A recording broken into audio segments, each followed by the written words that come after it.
गुरुर्ब्रह्मा गुरुर्विष्णुर् गुरुर्देवो महेश्वरः गुरुः साक्षात् परब्रह्म तस्मै श्री गुरवे नमः। दक्षिणे लक्ष्मणो यस्य वामे तु जनकात्मजः पुरतो मारुतिर्यस्य तं वन्दे रघुनन्दनं। मनोजवं मारुततुल्यवेगं जितेन्द्रियं बुद्धिमतां वरिष्ठं वातात्मजं वानरयूथमुख्यं श्रीरामदूतं शरणं प्रपद्ये। यस्माज्जातं जगत्सर्वं यस्मिन्नेव प्रलीयते येनेदं धार्यते चैव तस्मै ज्ञानात्मने नमः। जयांचे केलिया स्मरण होय सकळ विद्यांचे अधिकरण तेची वंदू श्रीचरण श्री गुरूंचे। पुंडलिक वरदा हरी विठ्ठल श्री ज्ञानदेव तुकाराम पंढरीनाथ महाराज की जय। जय जय रघुवीर समर्थ।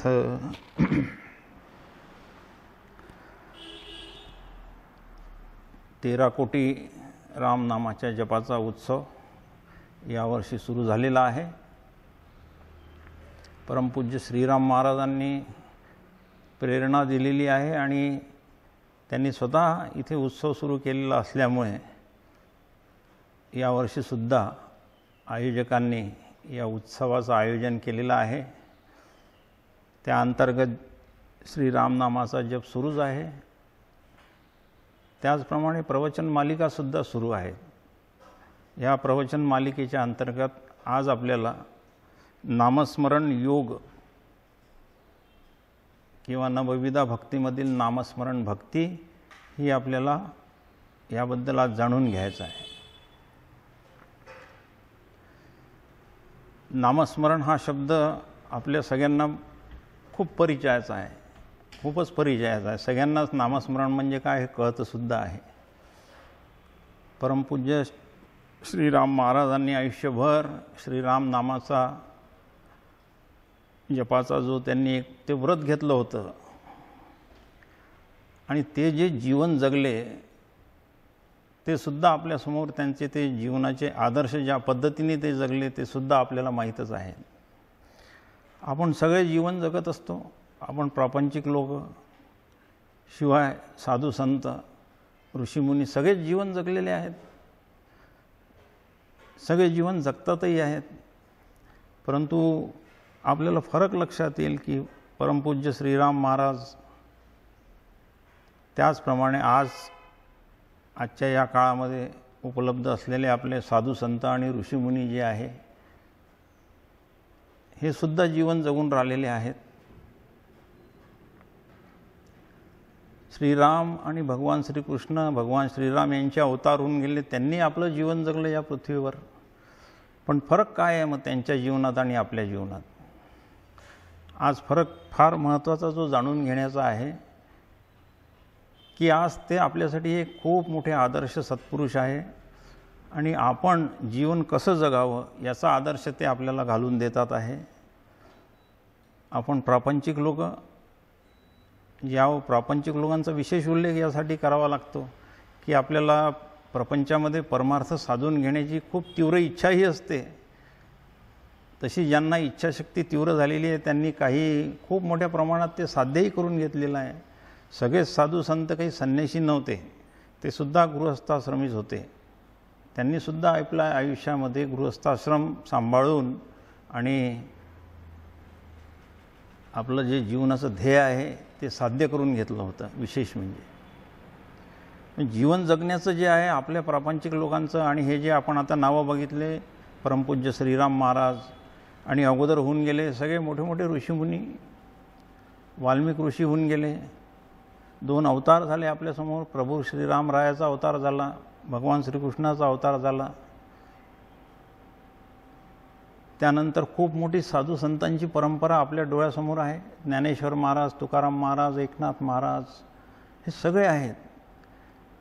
हे सगळेच्या सगळे जीवन जगलेले आणि आपणही जीवन जगतो आहे तो याच्यामधला हा जो फरक लक्षात घेतला तर आज ते आपल्यासाठी पूजनीय, वंदनीय, अनुकरणीय असे झालेले आहेत। आणि आपल्या प्रापंचिकामध्ये आपल्याला त्यांच्या जीवनातून त्यांनी ज्या पद्धतीने जीवन जगले ते जीवन जगण्याची त्यांची पद्धत आपल्यासाठी एक आदर्श होऊन ठेवलेली आहे. ती मुद्दा लक्षात घ्यायचा की त्यांनी एक कुठलं तरी व्रत अंगीकारलं आणि त्या व्रताच्या बळावर त्यांनी या समाजामध्ये खूप मोठ्या आपल्यासारख्या प्रापंचिकाला एक आदर्श जीवन जगण्याची पद्धती त्यांनी आपल्याला रूढ करून दिलेली आहे. आणि आपण त्या पद्धतीने जर जीवन जगलं तर आपल्यालासुद्धा त्यांना जी प्राप्ती झाली ती होणार आहे. अगदी मुद्दा लक्षात घ्यायचा आहे थोडक्यात म्हणजे की जीवन सगळे जगत असूनसुद्धा आपण जीवन जगण्याची पद्धती जर आपण बदलली तर आपल्या जीवनामध्ये आपल्याला जे हवं आहे ते प्राप्त करून घेता येते. जीवनाचं सार्थक कशात आहे, सगळ्यात महत्त्वाचा प्रश्न त्यांनी आपल्यासमोर हा सोडवून दिलेला आहे. सगळेच प्रपंच करतात, तेही पण गृहस्थाश्रमी होते, काही साधू संत त्यांनी प्रपंचच केले, पण त्यांनी प्रपंच करून जे जीवनाचं सार्थक ज्यामध्ये आहे ते साध्य करून घेतलं. आणि आपण प्रापंचिक लोक ते जर तशा प्रकारे साध्य करू शकलो नाही तर आपल्या जीवनामध्ये सर्वसाधारण माणसाचं ज्या पद्धतीने त्याचं काय म्हणतात त्याला समाज त्याला लक्षात ठेवतो तसंच आपलंही होते. आज त्यांची नोंद कितीतरी युग झाली आणि कितीतरी हजारो लक्षावधी वर्ष होऊन गेले तरी पण आज त्यांना आपण त्यांचं स्मरण करतो. प्रभू रामरायाचा अवतार झाला त्रेतायुगामध्ये, तेव्हापासून आपण त्यांचं स्मरण करतो.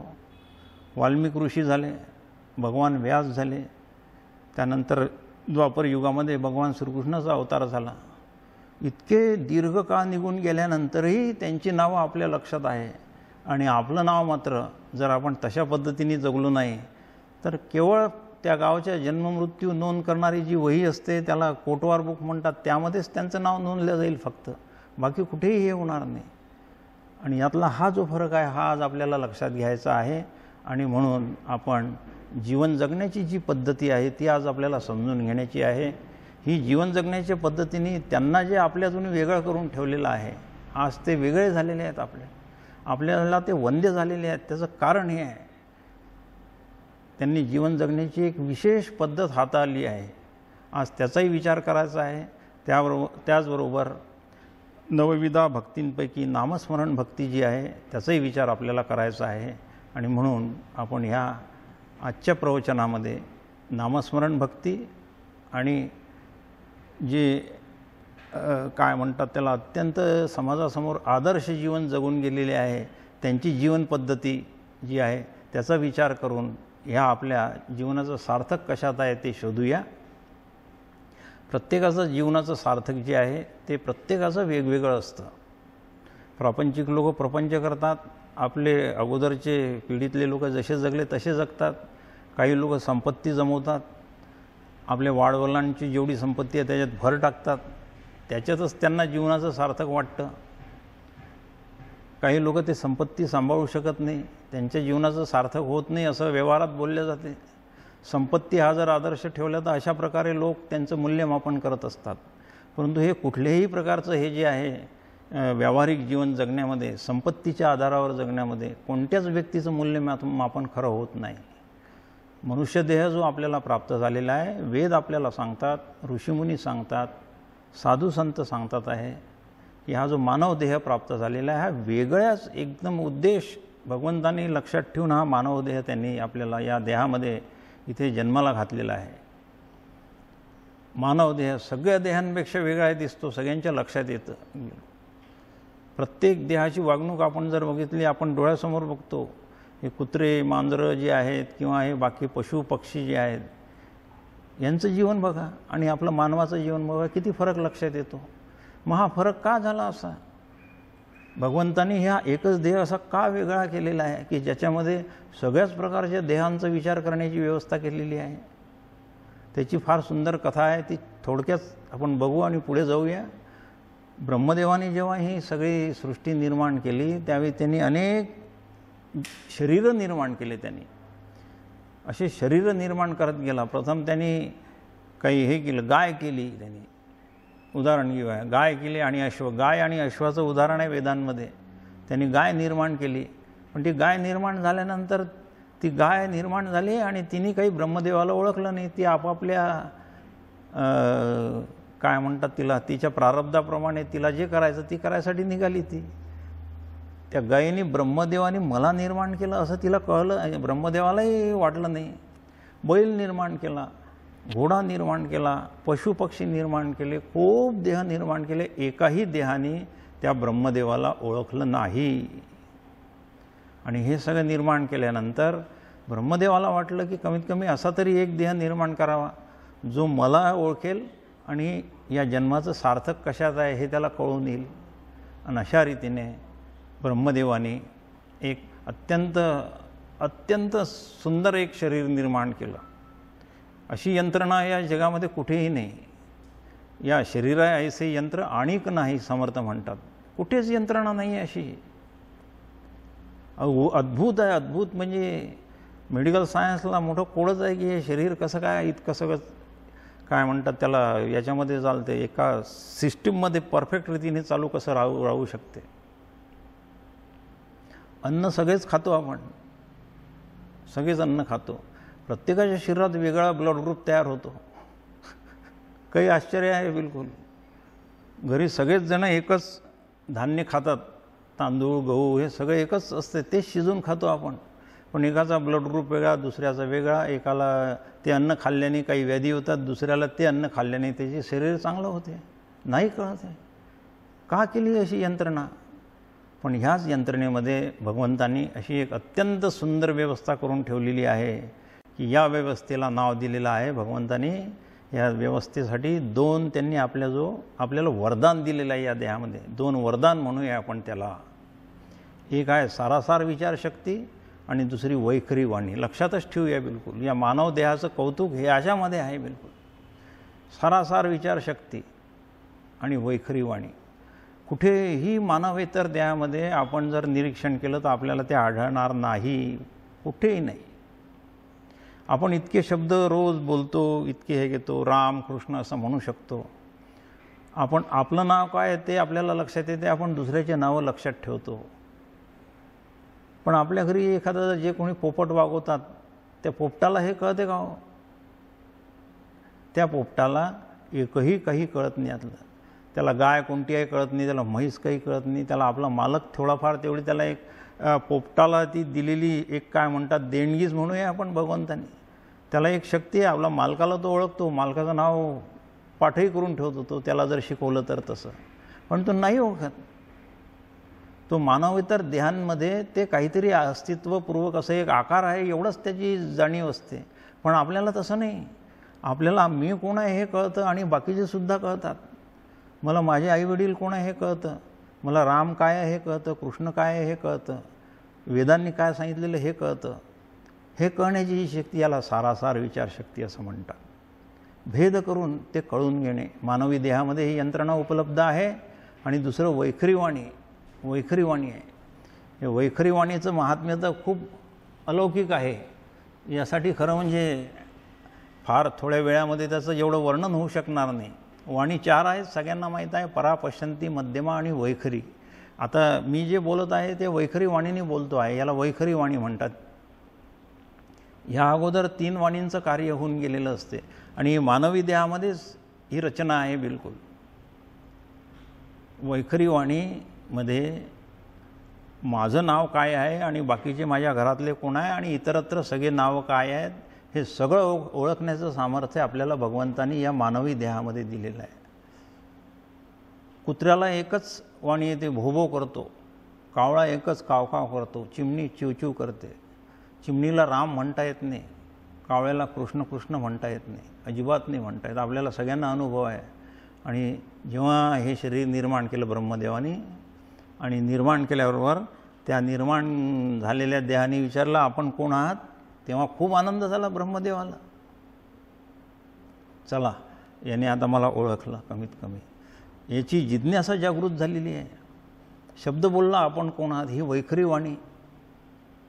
वैखरी वाणीचा प्रयोग करून शब्द. आणि आता ह्याच वैखरी वाणीचं काय सामर्थ्य आहे हे आपल्याला आजच्या विषयामध्ये कळणार आहे बिलकुल. त्याला नामस्मरण म्हणूया, नाम महात्म्य म्हणूया, नामस्मरण योग म्हणूया बिलकुल. मुद्दा लक्षात ठेवा, येथे मानवी देह निर्माण करून ब्रह्मदेवाला खूप आनंद झाला आणि त्यांनी टाळी वाजवली. चला मी ही जी सृष्टी निर्मितीची प्रक्रिया जी सुरू केलेली आहे निरनिराळ्या देह निर्मितीची, त्यामध्ये एक देह तरी असा आहे की जो मला ओळखतो आणि ते सारासार विचारशक्ती दिली. त्यामध्ये आणखी त्याच्यामध्ये 3 यंत्रणा बसवून दिल्या आहे. सारासार विचारशक्तीचं खरं म्हणजे ते 3 प्रकारेच कामे करते. एक आत्मानात्म विवेक, एक सारासार विवेक म्हणतात त्याला, आणि एक दुसरा जो आहे तिसरा जो आहे ते सतासत विवेक. सत काय असत काय हा विवेक. हे 3 प्रकारे ही विवेकशक्ती आपली काम करत असते. ही या यंत्रणेमध्ये बसवून देऊन दिलेली आहे. कशासाठी दिली? का वाटलं ब्रह्मदेवांना? आणि ब्रह्मदेवांना खूप हे सगळे शरीर निर्माण करून वाईट वाटलं. परंतु तो काय करणार आहे? परमेश्वराची आज्ञा होती त्याला की प्राण्यांचे जसे जसे कर्म आहे, जसे जसे फलभोग आहे, त्यानुसार ते देह निर्माण कर आणि त्या देहामध्ये त्यानुसार ते फल भोगण्याची त्यांना शक्ती दे, बुद्धी दे. कर्मफल भोगण्याची बुद्धी निर्माण कर. म्हणून बुद्धी कर्मानुसारिणी असं शास्त्रवचन झालेलं आहे. आपली बुद्धी जी आहे, आपण जे निर्णय घेतो कर्मानुसारिणी. प्रत्येकाचा स्वभाव वेगवेगळा तो यामुळे झालेला आहे. तो प्रत्येक शब्द जे बोलतात वेगवेगळे ते या कारणाने बोलतात. बुद्धी कर्मानुसारिणी. माझं पूर्वकर्म काय आहे, माझं पूर्वकर्म जे आहे ते ज्याला आपण प्रारब्ध म्हणतो ते काम करत असतं अहोरात्र माझ्यामध्ये, आणि ते माझ्याकडून काही काही गोष्टी वदवून घेत असतं, फलभोग देतात. शिवाय क्रियामान स्वातंत्र्य आहे, तो कर्माचा विभाग वेगळा आहे. एवढं लक्षात ठेवूया आपण की ब्रह्मदेवानी मानवी देह निर्माण करून त्याला खूप आनंद झाला. त्याला वाटलं की हा मला नुसतंच ओळखणार नाही, तर माझ्या माध्यमातून म्हणा किंवा या नामाच्या याला जे शक्ती दिली आहे वैखरी वाणीच्या माध्यमातून हा निश्चित त्या परमतत्वाच्यापर्यंत निश्चित पोचेल. बिलकुल सारासार विवेक करून, आत्मानात्म विवेक करून, नित्यानित्य विवेक करून, सतासत विवेक करून या विश्वामध्ये हा निवड करेल आणि सत काय आहे हे जाणून घेईल.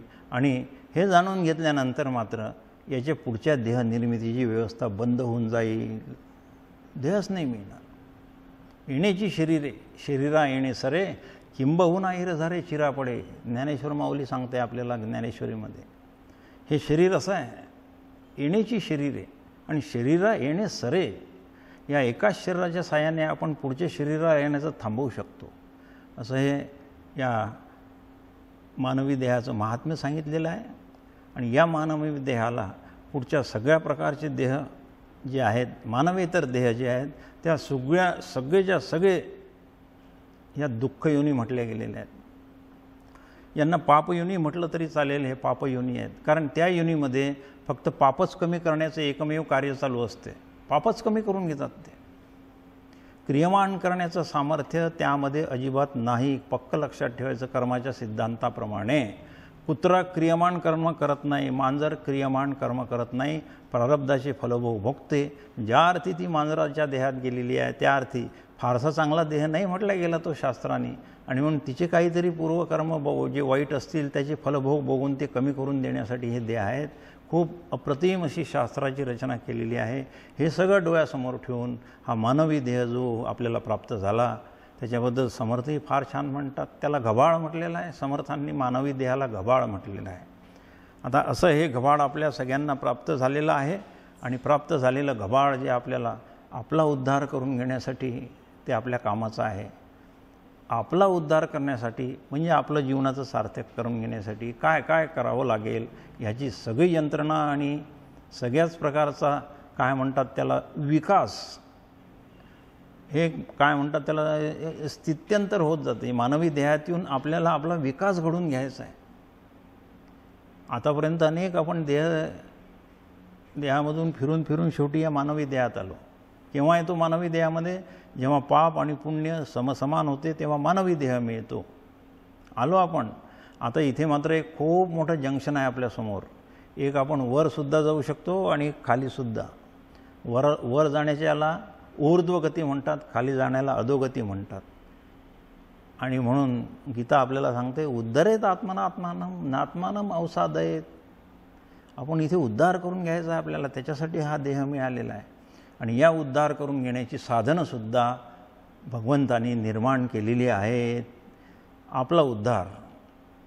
आपला उद्धार म्हणजे आपण आपलं जे स्वरूप आहे, सच्चित आनंदरूप असलेलं ते स्वरूप आहे, ज्याला आपण आत्मा म्हणतो, परमात्मा म्हणतो, ब्रह्मवस्तू म्हणतो. याचे स्वरूप लक्षणं फक्त 3 आहे. ते सच्चित आनंदरूप आहे. आपल्याला दुःख होतं, त्या परमात्म्याला दुःख अजिबात होत नाही. आपल्याला सुख आहे, तो परमात्मा सुखरूप आहे, सुखरूप आहे. लक्षात ठेवायचं आपल्यातल्या त्यातला हा फरक. आपल्याला सुख होतं, नंतर सुख निघूनही जातं, दुःख येतं. दुःखही काही काळ टिकते, पुन्हा सुख येतं. सुख दुःख यांचे लपंडाव सुरू. परमात्म्याच्या स्वरूपात तसं नाही. तो आनंद म्हणजे आनंदीच फक्त, बस. आनंदाची डोही, आनंद तरंग, आनंदाची अंग, आनंदाची ही स्थिती आहे तिथे. ही स्थिती प्राप्त करून घेण्यासाठी जेवढे शास्त्रीय मार्ग उपलब्ध आहेत, त्या मार्गामध्ये याला ज्ञानप्राप्तीचे प्रचलित मार्ग म्हणतात. त्याच्यामध्ये सांख्ययोग, कर्मयोग, पतंजल योग, भक्तियोग असे हे आहेत, इतके आहेत. ह्याच्याद्वारे आपण या आपल्या स्वरूपस्थितीला पोचू शकतो आणि तेच सगळ्यांचं इति कर्तव्य आहे. प्रस्तावना लक्षात ठेवायची. आपल्याला नामस्मरण बघायचं आहे. नामस्मरण योग आहे. हा नामस्मरण आणि नामस्मरण योगामध्ये फरक आहे. तो काय तोही बघू आपण. परंतु आपल्याला या मानव देह प्राप्त झाल्यानंतर इथे असंच नुसती आतापर्यंतचे लोक जशी मौज मजा करत गेले आणि आले आणि गेले, तसं नाही करायचं आहे आपल्याला. भगवंताचा हेतू आपण पराभूत करून टाकू असं जर केलं तर, आणि पुन्हा आपली रवानगी त्या इतर योनीमध्ये चालली जाईल. मग तिथून पुन्हा केव्हा सुटका येईल भगवान जाणे.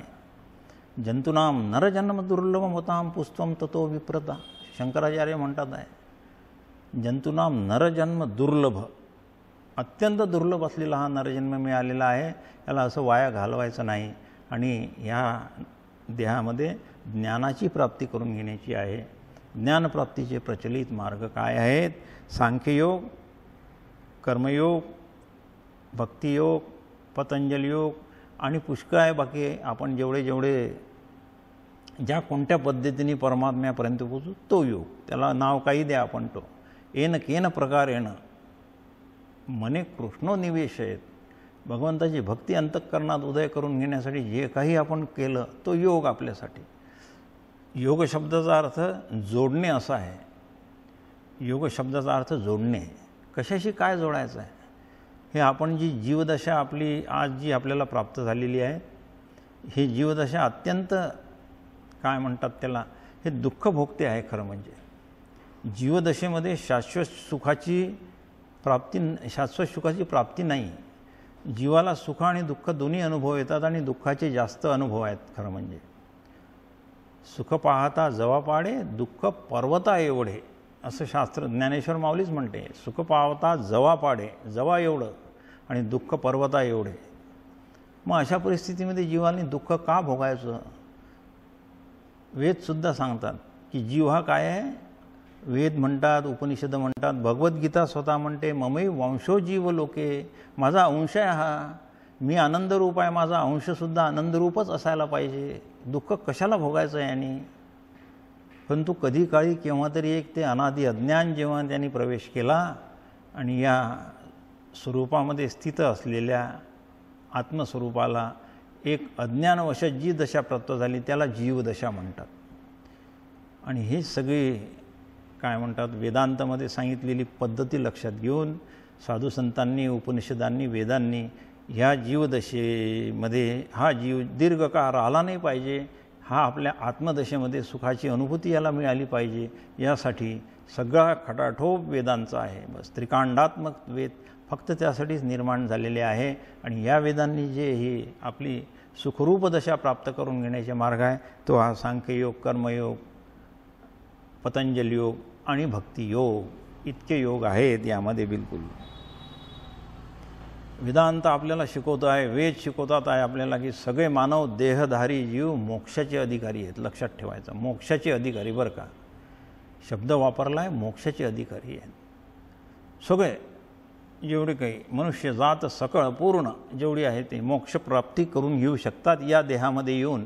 त्यांचा भूतकाळ कसाही असो, त्यांना काहीही कुठल्याही परिस्थितीतून ते आले असो, सगळेच्या सगळे म्हणजे अगदी शंकराचार्याच्या दर्जाचे तिथून तर अगदी पामर म्हणूया, ज्याच्यावर शास्त्रीय संस्कार अजिबात झाले नाही, असा टोपले डोक्यावर वाहतो बिचारा, मजुरी करतो, आपण त्याला निर्बुद्ध समजतो, असा कोणी एक प्राणी जो आहे तोही मोक्षाचा अधिकारी. शंकराचार्य मोक्षाचे अधिकारी, ऋषीमुनी मोक्षाचे अधिकारी, साधू संत प्रापंचिक लोक, बाकी इतरसुद्धा सगळे जे कोणी असतील ते सगळेच्या सगळे मोक्षाचे अधिकारी आहेत. वेद असं ठासून सांगतो आहे बिलकुल. आणि ठासून सांगितलं असल्यामुळे मोक्षप्राप्ती त्यांना होणारच आहे, हे निश्चित आहे. आता आपण कल्पना करूया की मोक्षप्राप्तीसाठी जर आपल्याला हा मानवदेह मिळालेला आहे तर मग मोक्ष आपल्याला मिळूनच घ्यायचा आहे. मग मोक्ष मिळण्यासाठी काय करावं लागेल? मोक्ष मिळण्यासाठी विद्या शिकावी लागते. सरळ आहे. मोक्षाची प्राप्ती ब्रह्मविद्येच्या द्वारा प्राप्त होते. वेदांत आपल्याला शिकवत आहे, वेद शिकवतात आहे, शास्त्र शिकवतात आहे. आणि आता इथे थोडासा एक फरक येतो. आपल्याला नामस्मरण भक्तीच बघायची आहे बरं का, परंतु हे त्या अगोदरची ही प्रस्तावना बघितली नाही तर नामस्मरण काय आहे हे कळणं अवघड आहे बिलकुल. मोक्षाचे अधिकारी सगळेच आहेत, अगदी वाद नाही. सगळे मोक्षाचे अधिकारी जे आहेत त्यांना विद्या शिकावी लागणार आहे. आणि विद्येचे मात्र अधिकारी वेगवेगळे आहेत, हे लक्षात ठेवायचं. विद्येचे अधिकारी वेगवेगळे झाले. ते का झाले वेगवेगळे? त्यांच्या पूर्वकर्मानुसार. प्रत्येकाचे कर्म भिन्न आहे. पिंडे पुंडे मतिर्भिन्न, आणि त्यानुसार त्यांनी कर्म केलेले आहेत. ते कर्मफल भोगण्यासाठी त्यांना त्यांचं पापपुण्य एक झालं म्हणून ते मानव देहात आले. परंतु हा देह आल्यानंतर भगवान सांगतात नाही, या देहामध्ये या सगळ्या जीवांना मोक्ष प्राप्त होऊ शकेल. आणि असं जर आहे तर मग एक शंकराचार्य जन्माला आला आणि एक अत्यंत गरीब जन्माला आला, ज्याच्या घरी कुठले शास्त्रीय संस्कारांनी कसे मुक्त होतील हे, असा प्रश्न वेदांसमोर जेव्हा पडला तेव्हा त्यांनी हे निर्णय मार्ग काढले. म्हणजे जे लोक ज्ञानी आहे, ज्यांना बुद्धिमत्ता चांगली आहे, त्यांनी सांख्ययोग शिकावा. सांख्ययोग म्हणजे ज्ञानयोग. ज्ञानयोगामध्ये विवेकशक्ती प्रधान असली पाहिजे, लक्षात ठेवायचं. विवेकशक्ती प्रधान योग आहे, त्याला सांख्ययोग म्हणतात. विवेकाचा वापर. आता ज्याला बिचारायला बुद्धी कमी आहे तो विवेकच कसा? विवेक त्याला नाही आहे म्हणून तर त्याची बुद्धी कमी झालेली आहे. म्हणून फार कमी वर्ग आहे असा ज्ञानयोगाचे अधिकारी असलेले फार कमी आहे. त्याची वर्गवारी शास्त्रांनी केलेली आहे. हे जे त्रिकांडात्मक वेद जे झालेले आहे, कर्म उपासना ज्ञान, याचे अधिकारीच ठरवून दिलेले आहे बिलकुल. कर्म उपासना ज्ञान हा त्रिकांडात्मक वेद जो उद्धारासाठी आहे, त्याचे अधिकारी वेगवेगळे. बुद्धी कर्मानुसारीने आपण बघितलंच, त्यानुसार त्यांची वर्गवारी पडलेली आहे बिलकुल. कर्माचे अधिकारी किती आहे? 100 80% लक्षात ठेवायचं. 80 हे कर्माचे अधिकारी, 16 उपासनेचे अधिकारी आणि 4% लोक ज्ञानाचे अधिकारी आहेत. हे विद्वान लोकांनी केलेलं वर्गीकरण आहे, वेदांतांनी आपल्यासमोर मांडलेलं आहे. मग आता 80 लोक जर कर्माचे अधिकारी आहेत तर यांच्या मोक्षासाठी त्यांना वेद शिका असं म्हणणं काही अर्थ नाही त्याच्यात, कारण त्यांना तेवढी बुद्धिमत्ताच नाही, संस्कृत येत नाही. हल्ली तर संस्कृत शिकायची मारामार आहे, कोणी शिकवायला शाळेतच नाही आहेत, कंपल्सरी नाही आहे, त्याच्यामुळे ते घ्यावा लागतो तो विषय. आणि म्हणून ह्या सगळ्या अडचणी लक्षात घेऊन वेद पुन्हा पुढे गेले आणि त्यांनी वेगवेगळे आणखी मार्ग शोधून काढले. ठीक आहे, ज्ञानयोग फक्त 4% लोकांसाठी आहे. पुन्हा ज्ञानयोगाचं जे आचरण आहे फार अवघड आहे. ज्ञानयोगासाठी काय, एक तर विवेक प्रबळ करावा लागतो आपल्याला. विवेकापासून सुरुवातच आहे साधनांची. विवेक, वैराग्य, समाधी, षटकसंपत्ती आणि मुमुक्षुत्व, हे 4 बहिरंग साधनं ज्ञानमार्गातले आहेत. आणि अंतरंग साधनं श्रवण, मनन, निधिध्यासन आणि तत्वपदार्थ शोधन, हे 4 अंतरंग साधनं आहे. याच्यासाठी एक विशेष प्रकारच्या बुद्धीची आवश्यकता लागते. ते फार कमी लोकांमध्ये आहे, म्हणून 4% लोक तिकडे सांगितलेले आहेत. राहिले 16% उपासनेचे अधिकारी आहेत. ते उपासना करू शकतात, पण उपासनेची वर्म समजूनच उपासना केली पाहिजे. उपासनेचा मोठा आश्रयो, उपासनेविन निराश्रयो. उदंड केले तरी तो जो प्राप्त नाही, समर्थांना म्हणावं लागलं. उपासना ही कर्म प्रदान करून चालत नाही, उपासना भक्ती प्रदान करून करावी लागते. असे ते मार्ग आहेत. आता त्या प्रांतात आपण शिरू नये, आपल्याला मुद्दा दुसरा बेगाचा आहे. आणि राहिलेले 80% आता हे कर्माचे अधिकारी आहे, म्हणून यांना दुसरे मार्ग सांगावे लागले. आणि म्हणून त्यांच्यासाठी ही नवविधा नावाची भक्ती निघालेली आहे, लक्षात ठेवायचं. नवविधा भक्ती ही 80% लोकांसाठी निघालेली आहे. नवविधा म्हणूया, आपण भक्तिमार्ग म्हणूया त्याला. मूळ नवविधा भक्ती भागवतात आहे आलेली, ती प्रल्हादाच्या मुखातून आलेली आहे. परंतु त्याही अगोदर खरं तिचं जे मूळ आहे ते नारदीय भक्तिसूत्रामध्ये 16 प्रकारच्या भक्ती सांगितलेल्या आहेत. त्याच्यातलेच हे 9 प्रकार आहेत. हे मूळ त्याचं नारदीय भक्तिसूत्रामध्ये आहे, एवढं लक्षात ठेवूया. ही नवविधा भक्ती आहे. या भक्तीमध्ये मात्र हे 80% लोक जे आहेत यांना सहजप्रमाणे हे साध्य करता येऊ शकते. बरेच लोकांनी ती करून दाखवलेली आहे.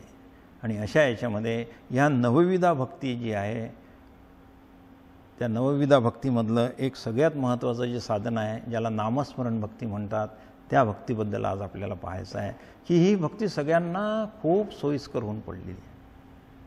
पहिले आपण ती सोयीस्कर कशी आहे हे समजून घेऊ, म्हणजे मग आपल्याला बाकी ज्या प्रचलित ज्ञानप्राप्तीची साधनं आहे त्या साधनांमध्ये आणि भक्तीमध्ये काय फरक आहे हे लक्षात येईल. आपण जर ज्ञानमार्गाच्या यांनी जायचं ठरवलं तर आपल्याला काय करावं लागेल? विवेक करावा लागेल. विवेकासाठी बुद्धी तीक्ष्ण पाहिजे, तीव्र पाहिजे, सूक्ष्म पाहिजे. ती आपल्याजवळ नसली तर आपल्याच्याने विवेक होणार नाही आणि होत नाही आपला. प्रपंचातच जागोजागी आपला विवेक ढळून जातो. हो, तर परमार्थात कुठे टिकून राहणार आहे? विवेकाच्या बळावर परमार्थ करावा लागतो. समर्थ म्हणतात विवेक आणि वैराग्य हे 2 मोठे स्तंभ आहे परमार्थाचे. वैराग्य हे विवेकयुक्तच असावं लागतं, नाही तर विश्वामित्रासारखा जिथे ढासळून गेला तिथे आपण प्रापंचिक लोक कुठे राहिलो? बिलकुलच. ते ज्ञानमार्गामध्ये विवेक, वैराग्य फार अवघड आहे. आपण सगळे गृहस्थासमेत प्रापंचिक लोक आहे, आपल्याला वैराग्याच्या उलटं आपली आसक्ती जास्त आहे प्रपंचामध्ये. वैराग्य नाही जमत. समाधी षटक संपत्ती, शम दम तितिक्षा उपरती समाधान वगैरे हे जे आहे हे सगळं अवघड जाते हे करायला. मुमुक्षुत्वाची भावनाच उदयाला येत नाही की मला मुक्त व्हावं असं वाटतच नाही. मुमुक्षुत्व नाही. मग श्रवण मनन निधिध्यासन आणि तत्वपदार्थ शोधन अंतरंग साधन फार दूर राहिलेलं आहे.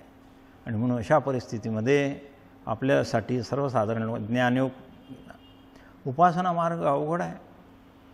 उपासनेला दृढ चालवावे समर्थांना म्हणावं लागलं. शेवटी नाही होत ती, म्हणून हा श्लोक करावा लागला. उपासनेला दृढ चालवावे, भूदेव संताशी सदा लवावे.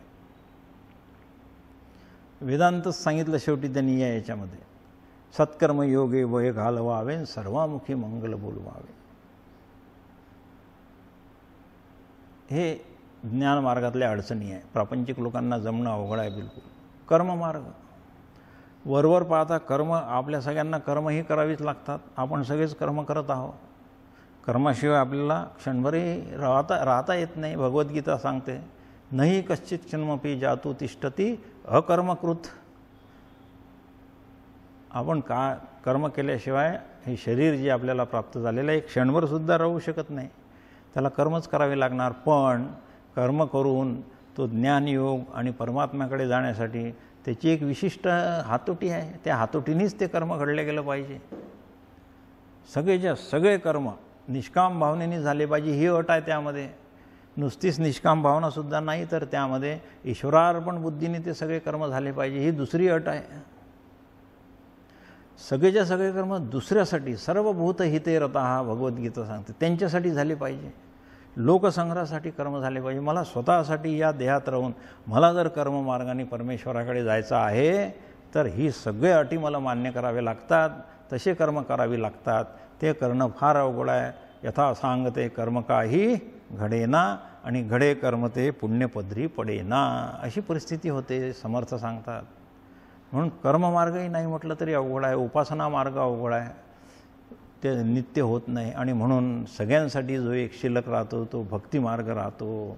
बहुतांश लोकांना वाटते की छान आहे, आता भक्ती खूप सोपी आहे, पण तो भक्ती तेवढीच कठीण आहे. वाटते तसं वरवर दिसायला वाटते. भक्ती तशी काही फारशी सोपी नाही आहे. भक्ती तो 16 वरील पोळी निवडी तो बळी आगळाची. तुकाराम महाराजाचं वचन आहे. भक्ती तो 16 वरील पोळी त्यांनी सांगून दिलं. कारण त्यांनी स्वतः भक्तीच्या मार्गातून त्या विठ्ठलाला प्राप्त करून घेतलेला आहे. किती कठीण आहे भक्तिमार्ग तेही काठीण्य सांगून दिलेलं आहे. तरी पण असू द्या इतकं असूनसुद्धा तो आपल्याला जवळचा वाटतो. त्याचं कारण आहे त्यामध्ये खूप कन्सेशन्स आहेत. थोडक्यात शब्द वापरतो इंग्रजी, त्यामध्ये कन्सेशन्स खूप दिलेले आहेत. जसं ज्ञानकांडामध्ये आपल्याला एका विशिष्ट पद्धतीचं जीवन जगावं लागतं, विवेक वैराग्य प्राप्त करून घ्यावं लागतं, विवेक प्रबळ ठेवावा लागतो. विचार कांड आहे तो, त्याला विचारशास्त्र म्हणतात. तिथे विचारच प्रबळ पाहिजे. विवेक आणि विचार कधीही डळमळीत व्हायला नको बिलकुल अगदी.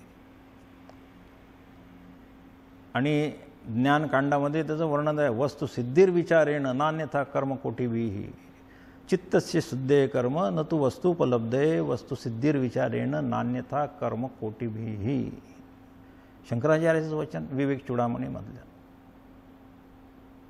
काय करतं कर्म? चित्तशुद्धीपर्यंत तुम्हाला नेऊन ठेवतं. ते ज्ञानप्राप्तीचा अधिकार, तुमची ज्ञानप्राप्तीची जी एलिजिबिलिटी टेस्ट आहे ती पास करून देतं ते, असं म्हणूया समजण्याच्या दृष्टीने. ती एंट्रन्स टेस्ट आहे ती पास होऊन जातो आपण त्याच्यामध्ये. पण वस्तुसिद्धीर विचारेणं, वस्तू म्हणजे परमात्मा, परमात्म्याची सिद्धी विचारानेच आहे, ज्ञानाने. विचार म्हणजे ज्ञान. विचार ज्ञानकांडालाच विचारशास्त्र म्हणतात, विचारकांडच आहे ते बिलकुल. आणि तिथे विचारच करायला पाहिजे. कशाचा विचार करायचा? मुद्दा वेगळा आहे पण आला आहे विषय तर बघून घेऊ. महावाक्याचे जे अर्थ जो आहे त्या अर्थाचं चिंतन करायचं आणि त्याचा विचार करायचा असतो. महावाक्याच्या अर्थाच्या चिंतनाच्या विचाराने मोक्षाची प्राप्ती होते असं शास्त्र आपल्याला सांगतं.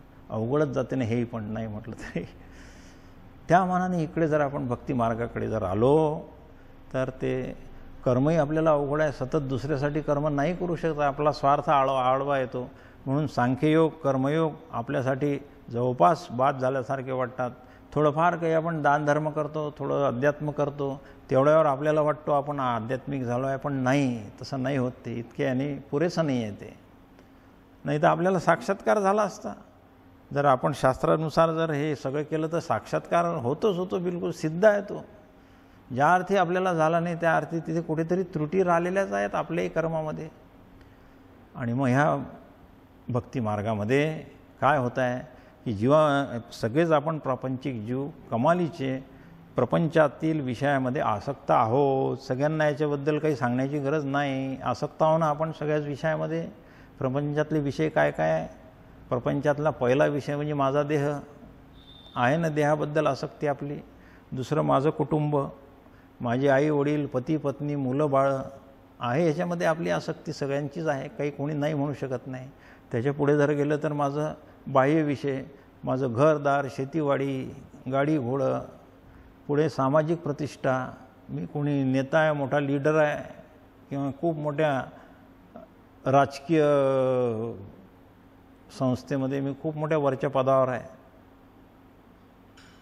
सामाजिक प्रतिष्ठा माझी खूप आहे, मी डॉक्टर आहे, मी इंजिनियर आहे. हे सगळ्या ज्या गोष्टी ज्या आहेत ह्या गोष्टीमध्ये हा जीव आसक्त होऊन पडलेला आहे. ह्या आसक्तीचे विषय आहेत. आणि भक्तीने फार एक सुंदर गोष्ट केली की ह्या आसक्तीचाच वापर केला. जीवाला आसक्त व्हायची सवय आहे ना, जीव आसक्तच आहे. जीव त्याच्या सामाजिक स्टेटस जे आहे त्याच्यामध्ये आसक्त आहे, जीव त्याच्या कुटुंबामध्ये आसक्त आहे, जीव त्याच्या देहामध्ये आसक्त आहे. मग देह एकच केलं भक्ती मार्गामध्ये की ही आसक्ती वापरली, आसक्तीचं साधन म्हणून वापर केला आणि ही आसक्ती भगवंताकडे लावा म्हटलं. फक्त एवढंच आहे बस, काही नाही. भक्ती योगामध्ये लावून द्यायचं हे सगळी आसक्ती भगवंताकडे. बिलकुल आसक्त व्हायचं तुला भगवंतामध्ये. हो, तुला काय तुझा मुलगा प्रिय आहे का? तो मुलगा आणि भगवान एकच आहे असा विचार कर. तुला तुझं कुटुंब प्रिय आहे का? माझं कुटुंब आणि भगवंतानी जे निर्माण केलेलं आहे सगळ्या ह्याच्यातच भगवान आहे म्हणून माझ्या कुटुंबातही भगवान आहे असं पाहायला शिक. हे शिकवतं आपल्याला भक्तियोग.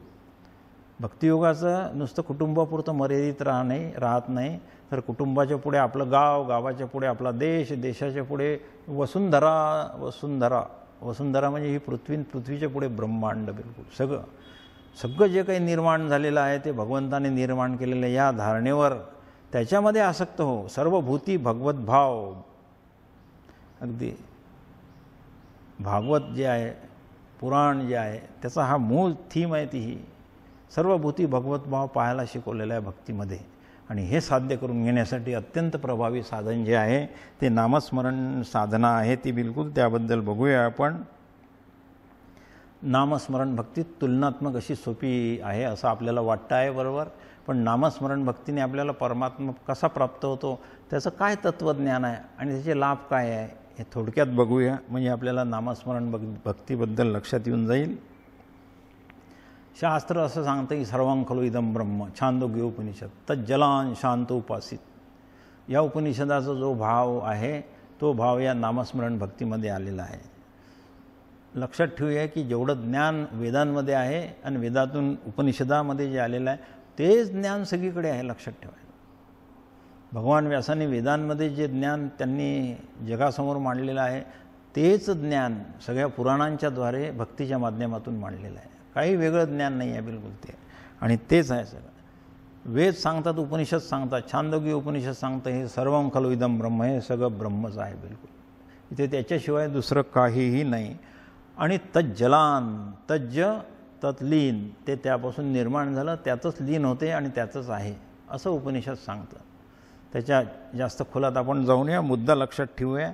आणि म्हणून बृहदारण्यकाने या ब्रह्माचेच दोन रूपं बनवून टाकले. द्वे वाव ब्रह्मणो रूपे मूर्तंच्या मूर्तंच, मर्त्यंच्या अमृतंच. लक्षात ठेवा, फार मार्मिक मुद्दा आहे.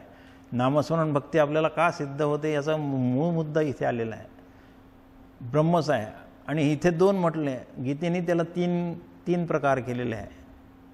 ओम तत्सदिती ब्रह्मणस त्रिविधस, त्रिविध ब्रह्मणा आहे, त्रिविध तीन प्रकारचे आहे. ओम तत्सत इति निर्देशो ब्रह्मणस त्रिविध स्मृतः, ब्राह्मणास्तेन वेदाश्च यज्ञाश्च विहिता पुरा. 17वा अध्यायामध्ये 23 क्रमांकाचा श्लोक आहे. हा सांगतं ब्रह्माचीच रूप आहे ही सगळी बिलकुल. आणि हे मूर्त अमूर्त जे आहे. आणि आता लक्षात ठेवूया येते, हे जर ब्रह्माची रूप आहे, या ब्रह्माच्या रूपाला प्रकट करण्यासाठी काय कारण झालेलं असावं?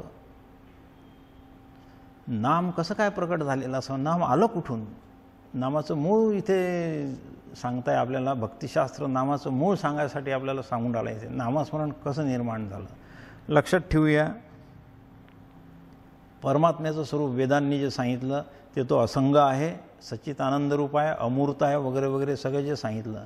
आणि त्यामुळे त्याच्याशी आपल्याला संपर्क तर साधता येत नाही आहे बिलकुल. ते असंग असल्यामुळे, ते कोणाशी संग पावत नसल्यामुळे फार अडचण जाते त्याशी हे करण्यासाठी. आणि म्हणून तो परमात्म्यालाच हे कळलं आणि त्यांनी स्वतः ही व्यवस्था केली. त्यांनी काय व्यवस्था केली?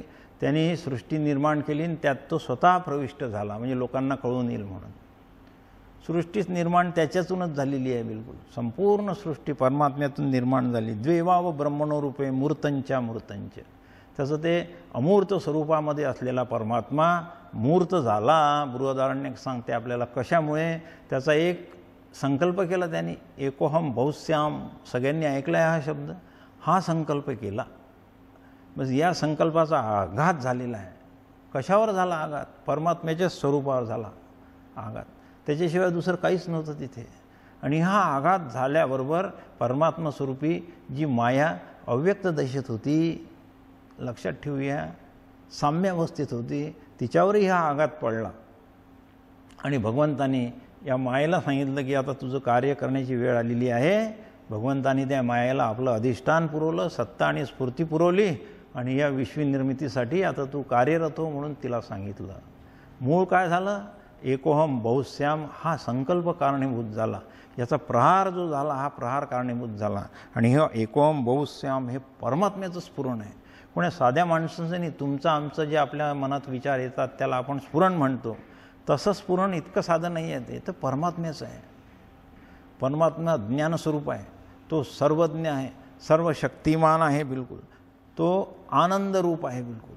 आणि म्हणून त्याच्या स्फुरणामध्ये हे सगळं झालेलं आहे. ते स्फुरण कसं झालं? ते ज्ञानमय झालं, ते शक्तिमय झालं, ते आनंदमय झालं, ते अमूर्त आणि ते नादमय झालेलं आहे.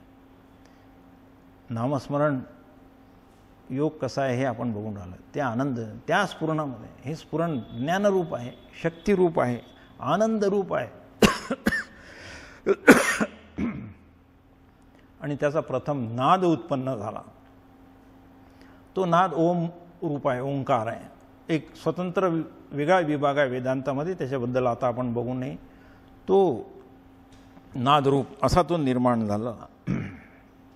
या नादाला निरनिराळी नावं देण्यात आली. हा जो नाद निर्माण झालेला आहे हा ओंकाराचा नाद म्हणतात त्याला. या नादाला निरनिराळी नावं देण्यात आली. उपनिषदांनी या नादाला ओंकार म्हटलेला आहे, याला प्रणव म्हटलेला आहे. हाच नाद ओंकार आणि प्रणव. गीतेने त्याला एकाक्षर ब्रह्म म्हटलेलं आहे. गीता याला एकाक्षर ब्रह्म म्हणते. वेदांतामध्ये याला शब्द ब्रह्म म्हटलेलं आहे. कशाला? या नादाला, या नामाला. नाम प्रकट झालेला आहे. तर नाद म्हणजे ध्वनिरूपाने नाम आहे तर बरं का. नाद शब्दाचा अर्थ ध्वनी. ध्वनी म्हणजे ते नामच आहे. कोणत्या तरी नामाचा ध्वनी असतो की नाही, ते नाम. नाम दोन रूपात आहे, एक अक्षर रूपामध्ये आणि एक ध्वनी रूपामध्ये. तर हे नादमय जे आहे ते ध्वनी रूपातलं आहे, ते प्रकट झालं, ते नामच आहे. नामाचा ध्वनी आहे. जसं ओम शब्द म्हटल्यानंतर इथे ओम नामही आहे आणि ओम ध्वनीसुद्धा आहे. तशा प्रकारे हे जे आहे वेदांत त्याला शब्दब्रह्म म्हणतं. ग्रीक तत्त्वज्ञ त्याला लोगास म्हणतात आणि साधू संत याला नाम म्हणतात. आलो आपण आपल्या मग नामस्मरण, म्हणून नामस्मरण. मग नामामध्ये काय आहे? आता नाम आलं कुठून? त्या मूळ प्रहारामधून आलेला आहे. तो प्रहार कसा आहे? ज्ञानस्वरूप आहे, तो शक्ती स्वरूप आहे, तो आनंदरूप आहे, नादमय आहे. हे सगळेच्या सगळे गुणधर्म खाली आले ना त्या नामामध्ये. मग आता हे नाम कसं झालं? नाम शक्तिरूप झालं आहे. नाम बिलकुल ज्ञानरूप झालेलं आहे. आणि नाम जे आहे ते आनंदरूपसुद्धा झालेलं आहे. हे संपूर्ण मूर्त विश्व जे झालेलं आहे हे नामरूपात्मक, याची प्रतीती आपल्याला येते ना. आपण नावच दिली की नाही सगळ्यांना. नामरूपाने व्यक्त झालेला आहे. या विश्वामधला प्रत्येक कण आणि कण नामरूपात्मक झाला, म्हणजे ज्ञानरूप झाला, शक्तिरूप झाला आणि आनंदरूप झाला. वेदांत याबद्दलचा पंचदशी याबद्दल एक सुंदर श्लोक सांगते आहे की या विश्वामधला प्रत्येक कण आणि कण या 5 घटकांनी युक्त आहे. 5 घटकांनी युक्त आहे तो. आस्ति भाति प्रिया रूपम नाम चैत्यंश पंचकम आद्यत्रयम ब्रह्मरूपम मायारूपम ततोद्वयम. प्रत्येक जे निर्माण झालेल्या सुरुवातीच्या आघातापासून जेवढी निर्मिती झाली त्या निर्मितीमध्ये हे 5 घटक आले. आस्ति भाति प्रिय. आस्ति म्हणजे सत, भाति म्हणजे चित, प्रिय म्हणजे आनंद, म्हणजे सच्चित आनंद परमात्म्याची अभिव्यक्ती जी झालेली आहे. आणि नाम आणि रूप हे 2 मायेचे, म्हणजे माया आणि ब्रह्म मिळून हे 5 घटक त्या प्रत्येक कणामध्ये भरलेले आहेत. त्यात नाम एक आहे. म्हणून आपण जर नाम घेतलं तर विश्वातल्या प्रत्येक कणामध्ये जे परमेश्वराचं स्वरूप भरलेलं आहे, जिचे जे ज्ञानरूप आहे, शक्तिरूप आहे आणि आनंदरूप आहे, त्याच्याशी आपला संपर्क सहज म्हणजे जुळूनच जातो. नामस्मरण हा योग अशा प्रकारे सिद्ध केलेला आहे शास्त्राने. म्हणून नामस्मरण भक्ती ही जी अत्यंत जी प्रसिद्ध झालेली आहे ते या कारणामुळे झालेली आहे.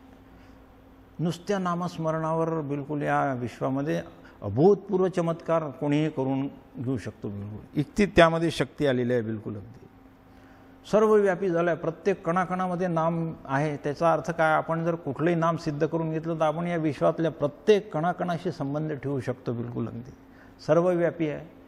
पर परमेश्वराच्या स्वरूपापासून आल्यामुळे ते शाश्वत आहे, अविनाशी आहे.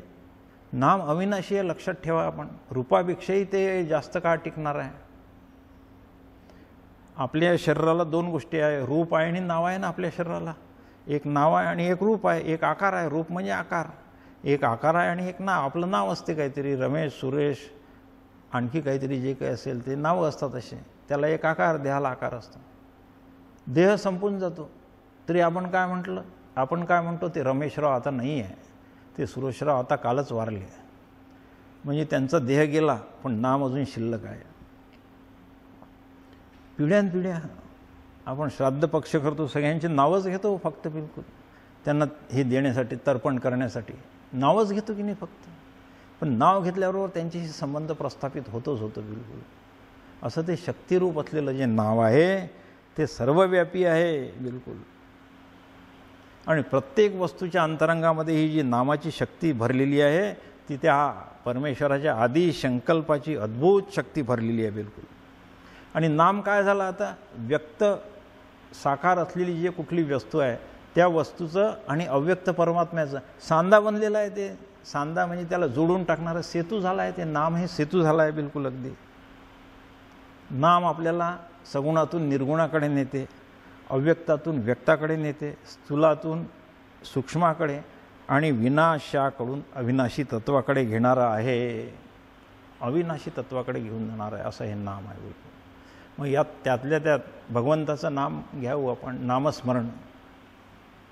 मग असं जर सगळ्यांचंच नाम आहे तर कोणाला शंका येईल की मी कोणाचंही नाव घेतलं तर मी मुक्त व्हायला पाहिजे ना, चालेल, काय हरकत आहे, कशाला मी रामाचंच नाव घ्यायचं, कशाला कृष्णाचंच नाव घ्यायचं आणि मुक्त व्हायचं.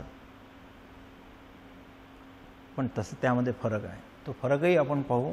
पहिले आपण हे पाहूया की या नामामध्ये ही जी भगवंताची आदी संकल्प जो झाला एकोहम बहुश्याम, अत्यंत शक्तिशाली संकल्प झालेला आहे. त्याची शक्ती प्रत्येक कणाकणामध्ये व्यापून आहे हे आपल्याला कळल्यानंतर आता जे त्याच परमेश्वराचे जे अवतार झाले, राम म्हणा आणि कृष्ण म्हणा, याच्याबद्दल आपल्याला शास्त्र काय सांगतं, काय सांगतं. नामच घ्यायचं आणि मुक्त व्हायचं आहे ना. समर्थ आपल्याला सांगतात स्मरण देवाचे करावे, अखंड नाम जपत जावे, नामस्मरणे पावावे समाधान. 4, 3, 1 चौथा दशक, तिसरा समास, पहिलीच ओवी आहे ती. अखंड स्मरण देवाचे करावे, अखंड नाम जपत जावे, नामस्मरणे पावावे समाधान. देवाचं नाव घ्यायला सांगतात समर्थ आपल्याला, कोणतंही नाव नाही घ्यायला सांगत. आणि मग त्यांनी उदाहरणं दिले, त्याचे पुष्कळ उदाहरणं दिले. वाल्या कोळी राम राम म्हणून रामरूप झाला आहे ऋषी, ज्याचं चरित्र जर पाहिलं तर एकेकाळी ते निंदनीय चरित्र होतं. लोकांच्या हत्या केलेल्या आहेत त्यांनी. त्याला वाल्या कोळी म्हणायचे. ते कोळीच होते. ते वाल्मिक ऋषी झाले. कशाच्या भरोशावर? 2 शब्दाच्या भरोशावर, राम या शब्दाच्या भरोशावर. वाल्या कोळीचा वाल्मिक ऋषी. आणि ही शक्ती त्या राम शब्दामधून आलेली आहे त्यांच्याकडे. म्हणून अखंड जे हे करायला सांगितलं, स्मरण देवाचे करावे. देवाचं जर आपण स्मरण केलं, आता आपण रामाचं स्मरण केलं, नामस्मरण या शब्दावर येऊ आपण. आता इथे आपला मूळ विषय तसा अगदी विस्तृत रूपाने आपण त्याची प्रस्तावना बघून आता त्याच्याकडे वळूया. आपण नामस्मरण केलं, रामाचं स्मरण, श्रीराम जय राम जय जय राम म्हणा किंवा श्रीराम म्हणा, राम म्हणा, कुठलंही घ्या, काही हरकत नाही, काही फरक नाही पडत त्याने.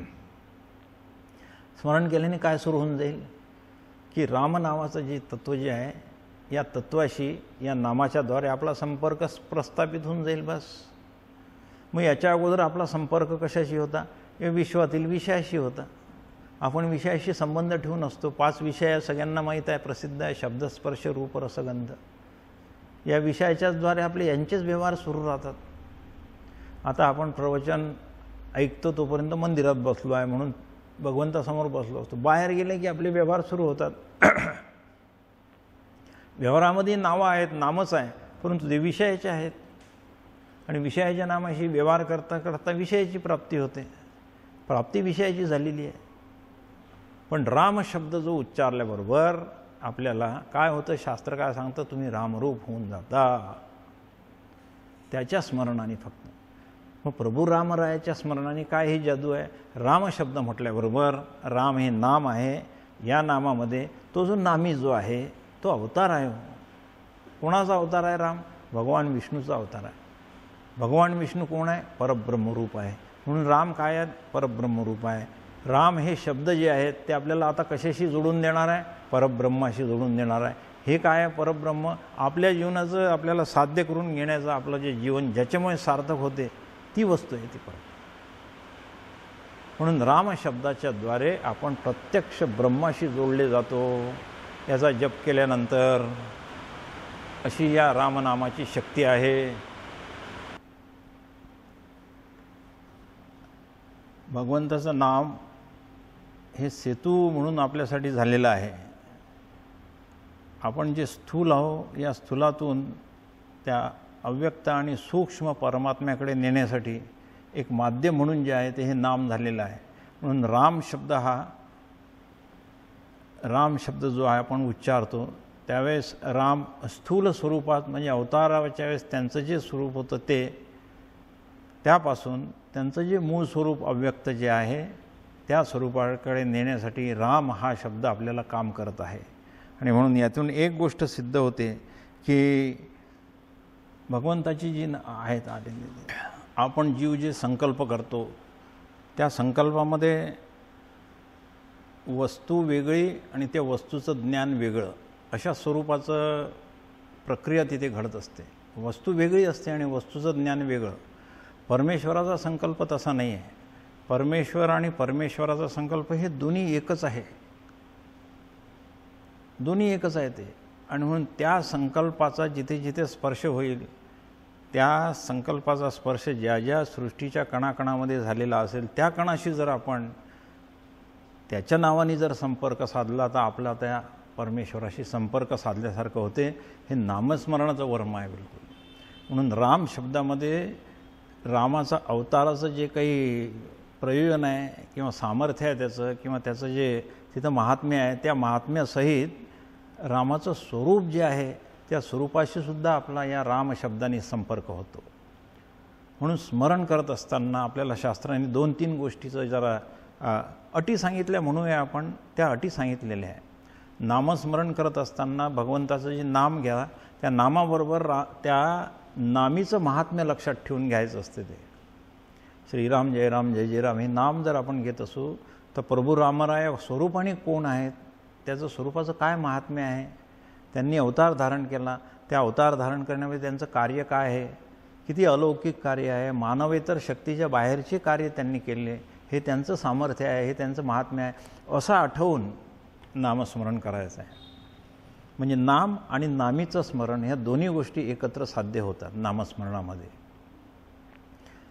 सर्वसाधारण आपण प्रापंचिक लोकांमध्ये एक आपल्या डोक्यामध्ये काय म्हणतात त्याला सत्वरजतम 3 गुणांचे गोंधळ सुरू असल्यामुळे आपण नामस्मरण सगळे करतो परंतु त्यामध्ये फक्त शिल्लक नाम राहतं आणि स्मरण गळून जातं.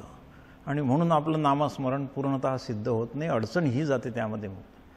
नाम आणि नामीचं स्मरण जर प्रत्येक नावात होत असेल तर तो नामी तिथे प्रकटच होतो बिलकुल. आणि हे करून दाखवलेलं आहे. नामस्मरणाच्या द्वारे कोण कोण सिद्धी प्राप्त करून गेले याची यादी खूप मोठी आहे पुराणामध्ये. वाल्मिक ऋषीपासून सुरुवात आहे. वाल्मिक ऋषीचं काय महात्म्य आहे, त्यांनी तर रामावतार होण्याच्या अगोदरपासून रामाच्या नामापासूनच रामाला अवतार घेण्याला भाग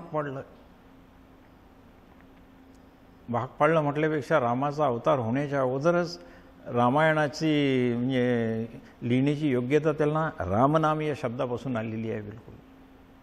आपण वाचतो आहे याच्यामध्ये रामायणामध्ये, रामायण महाभारतामध्ये हे भक्त प्रल्हाद नामस्मरणाच्या द्वारे तरुण गेला, ध्रुव नामस्मरणाच्या द्वारे, नारद मुनी, कितीतरी उदाहरणं आहेत. यांनी नाम आणि स्मरण दोन्ही केलेलं आहे. आपण जर नुसतं नाम घेत राहिलो तर त्याला काही अर्थ नाही आहे. ते बाकीचे शब्द उच्चारल्यासारखं होतं प्रपंचातले. पण स्मरण त्याच्याबरोबर जोडल्याच गेलं पाहिजे.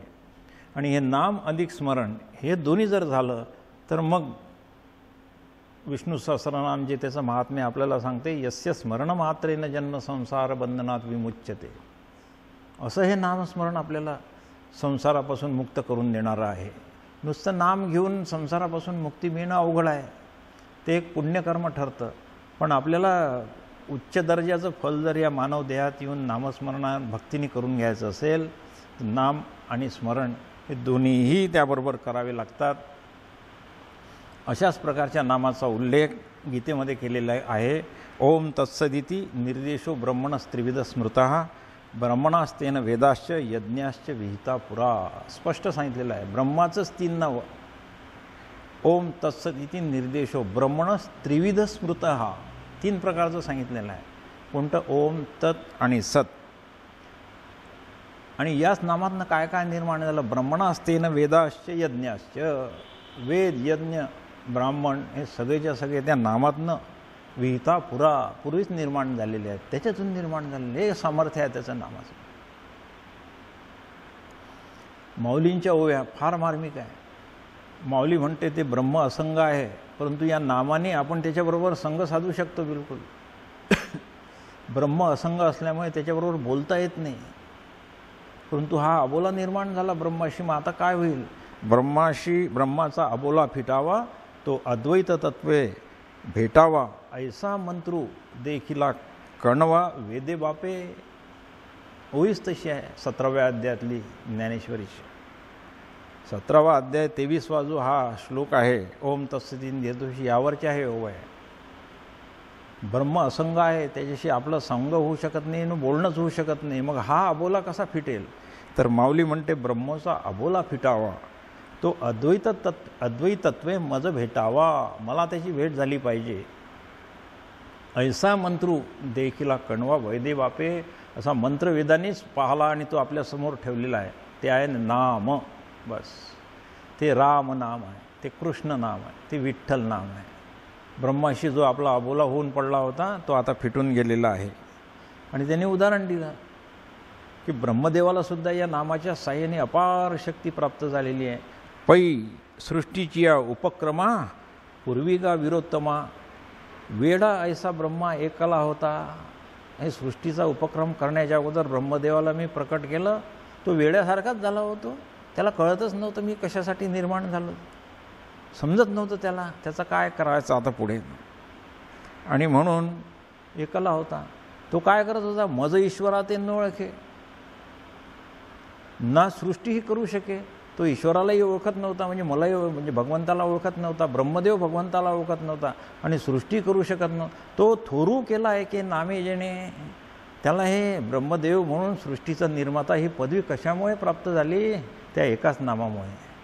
थोरू केला एके नामे, एके जयाचा अर्थू जीवित ज्ञाता, जे वर्णत्रयाची जपता, विश्व सृजन योग्यता आली तया. इतकं त्या नामाचं महात्म्य आहे, लक्षात ठेवायचं.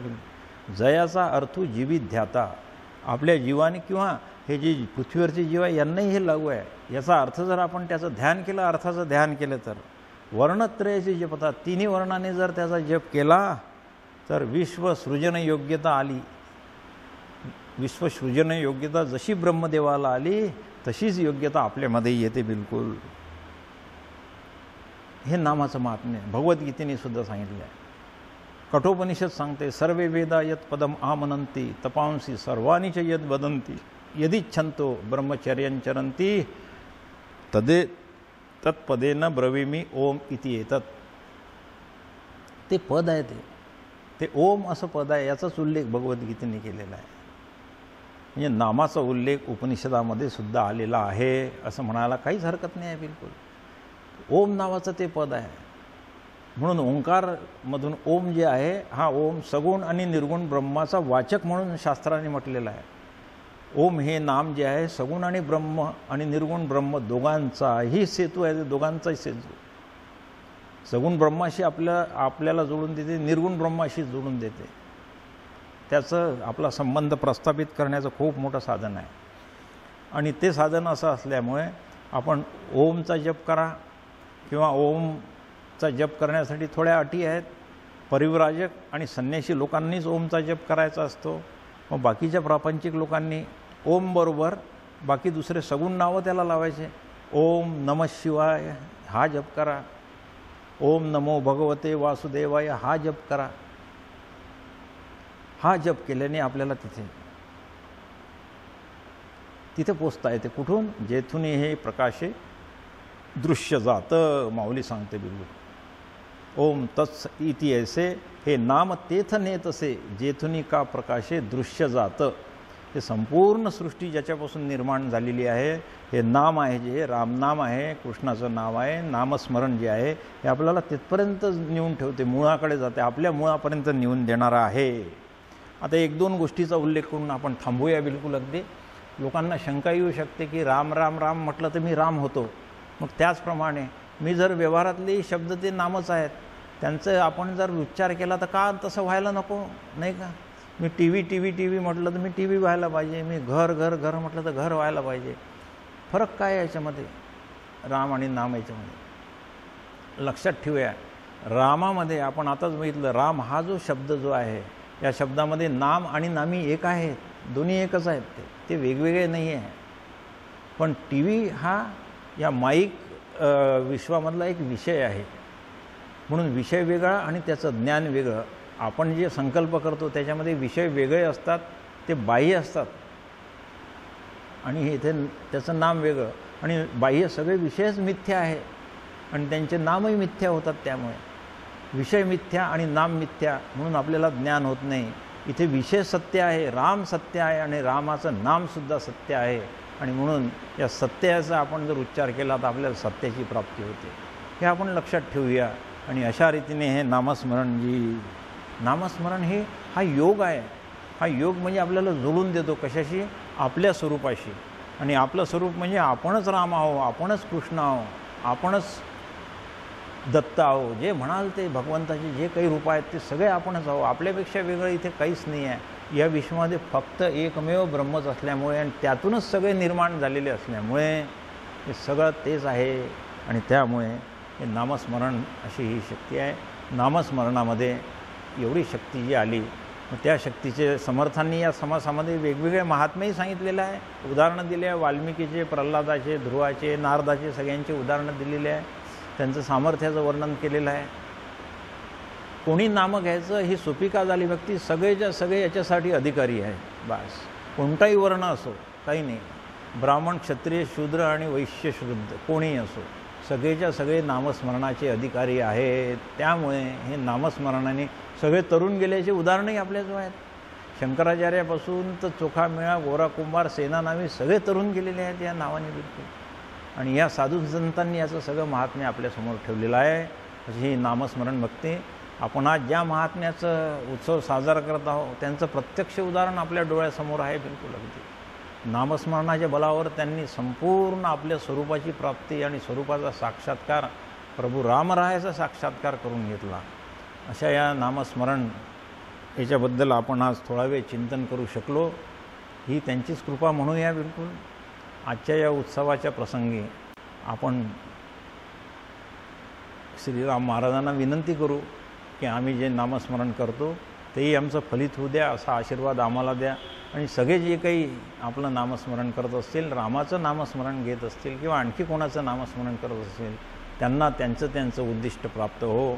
एवढं बोलून मी इथे माझ्या वाणीला आराम देतो. पुंडलिक वरदा हरी विठ्ठल श्री ज्ञानदेव तुकाराम पंढरीनाथ महाराज की जय. विठ्ठल विठ्ठल. जय जय रघुवीर समर्थ.